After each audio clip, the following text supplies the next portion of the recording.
Hey, let's talk NFL overtime, Greg. It seems to me that there's an obvious problem here when statistically, since 2012, they run these things back. The 10 of the 11 playoff games that went into overtime were won by the team that won the toss. That, to me, is intolerable.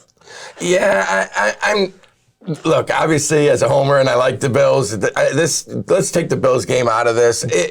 I would like to see something, a little bit more similar to even college. It's just, to me, I don't love the idea that you get, a coin toss determines if you can allow both teams to have some type of, again, I understand that in football there's always an advantage, but to me that's just awful one-sided. Parity and innovation. I mean, the NFL has shown in the past they're not afraid to do stuff. Sure, but there's nothing you need to do here. And I know I'm going to sound like the worst Bills fan on the planet this week, right? Because the way everyone's feeling, it's exactly the way it should be. There's no other better way to do it than the way they're doing it right now. Because you bring up the college idea, right? Well, if everybody gets a possession, and you play until somebody scores, well, you're now extending the game after you've played an entire game, which ups the risk for injury because guys have been playing all day and they're exhausted. Let's say you run the full 15 minutes. You got the same problem. And then what happens if they're still tied after 10, 12, 15 minutes? You play a whole other quarter after that? We're not talking about a lot of games here. I mean, there's 3 high-profile of these.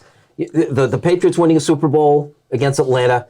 The Chiefs lost a game to the Patriots in the playoffs, AFC Championship game, and the one that happened this weekend at Buffalo. We're not talking about a lot of games, but they're such big games. Okay, but isn't your argument then arguing why it should stay the same? We're not talking about a lot of games here. It's 3 games in the last 25 years that have been decided by this stand out in your head. 3 high-profile games. I still go back to that 10-1. Okay. Let me put it this way. So you guys are upset that the offense does not have both offenses don't have a chance to touch the ball. Well, my thing, but though, it is rooted in the fact that the game has changed. And there were so many points scored in this game that it is reasonable to assume that in a 36-36 game, the team that gets first is going to go down and score a touchdown, as opposed to when the game was being dominated by 17-17 games. Okay, well then let's do it this way, right? As a coach, as a player, as a general manager, you should adapt when you see that you're at a disadvantage. If you lose the coin toss, onside kick.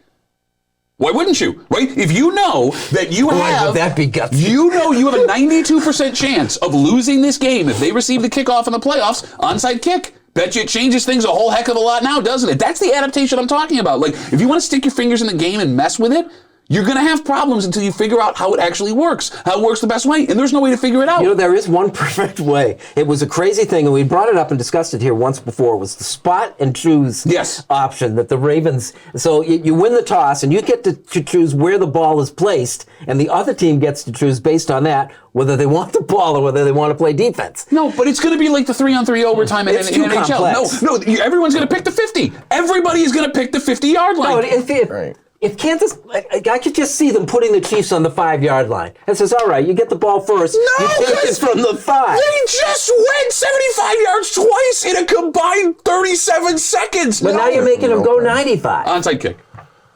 You're putting your best team. They often say, what kind of red zone defense are you? That's where your best defense comes out, right? So you're kind of taking a chance. You have your best offense in the red zone against the best defense in the red zone. When you spread out the field, you have more player safety issues. You do create a longer game. I think that there is an answer. Hopefully they find it.